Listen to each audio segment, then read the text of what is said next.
The call came while I was still standing in the hallway, jacket on, the applause from the party bleeding through the walls like a low fever. Unknown number. I answered anyway. A man's voice, polite, legal, smiling through syllables. "We'll be arriving tomorrow morning to begin the transition," he said. "Your wife has authorized us to take possession." Possession. The word landed wrong, like it had teeth. I leaned my shoulder against the cold plaster and watched the chandelier light flicker at the end of the corridor. Somewhere behind me, my wife laughed, bright, practiced, the sound she used when people were watching. "I see," I said. He waited for questions. I didn't give him any. When the call ended, I stayed there, breathing shallow, listening to the clink of glasses and the soft chorus of approval.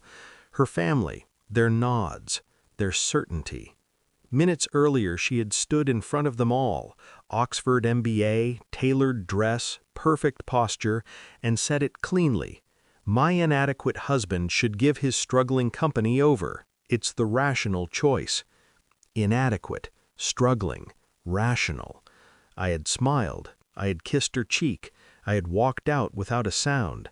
Now, alone in the hallway, I understood something fundamental. This wasn't an insult, it was a declaration of war. On the drive home, I replayed her words until they lost meaning and became structure. She hadn't asked, she had announced. That mattered. For months, maybe longer, she had been reshaping the story of us. Subtle edits, small omissions, correcting me in front of others, introducing me as self-taught, the way people say unlicensed. I told myself it was harmless. Pride, success changes people. That night, I noticed her phone face down on the kitchen counter, always face down now. When I reached for a glass of water, it lit up, a message preview, one line. "Tomorrow, it's finally ours." No name, just an initial, R. I didn't open it. I didn't need to. I stood there, barefoot on tile, feeling the slow alignment of pieces that had never fit but had been forced together anyway. Late meetings, weekend retreats, a sudden fluency in legal language she had never needed before. I remembered the first year of my company, sleeping on the office floor, teaching myself systems no one else believed in, signing contracts with shaking hands because failure would have meant going back to nothing. She hadn't been there then. She had arrived after the risk was gone, after the bones were already set. Upstairs, she moved through the bedroom, humming, comfortable, certain. I lay awake beside her, staring at the ceiling, counting breaths, letting the betrayal congeal into something usable. I didn't confront her. I adjusted.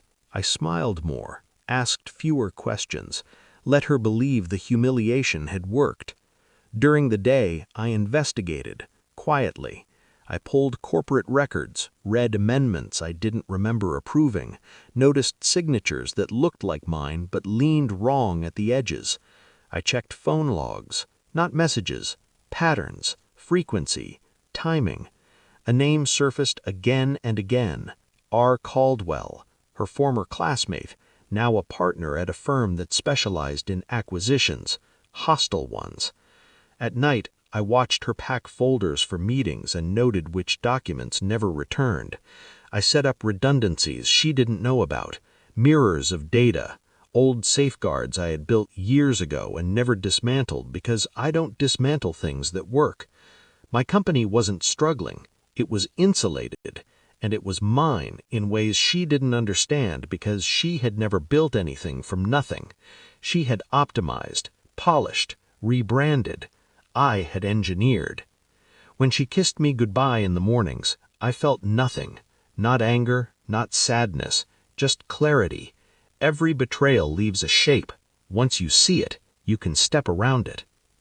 The confirmation arrived in an email marked confidential, a draft acquisition plan, timeline, language so confident it bordered on celebratory.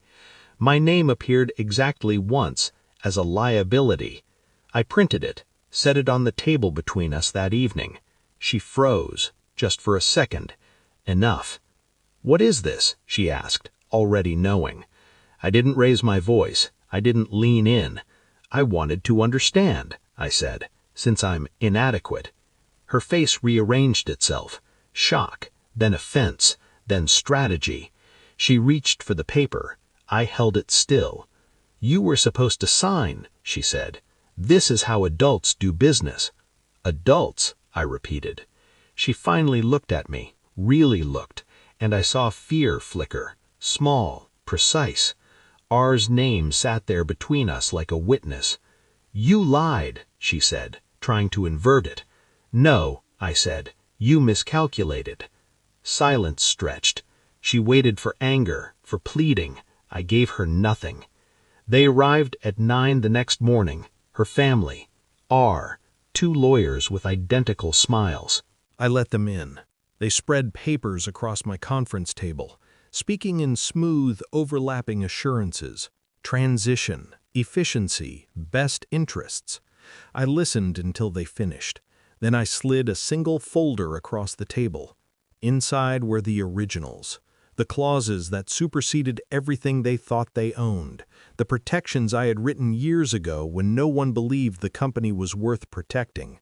Control rights, reversion triggers, my signature, real this time, dated long before my wife had learned the word synergy. R's smile collapsed first. The lawyers went quiet. My wife stared at the folder as if it might bite. You can't, she said. Not to me, to the room. I already did, I said. I stood, buttoned my jacket, looked at her once more. You wanted rational, I said. This is rational. I walked out while they were still reading. I didn't feel victorious. I felt unburdened. Some truths only reveal themselves when you stop trying to be understood. When you let people show you who they think you are and who they think they can be. I left her the apartment, the furniture, the framed degrees. I kept what I built. Weeks later, I heard she told people I had been intimidated by her success, that I couldn't keep up. I didn't correct her. I don't need credit. I need distance. Because the moment I walked away, I realized something else, something colder and cleaner than revenge. She never took anything from me. She just proved I was right to build it so no one ever could.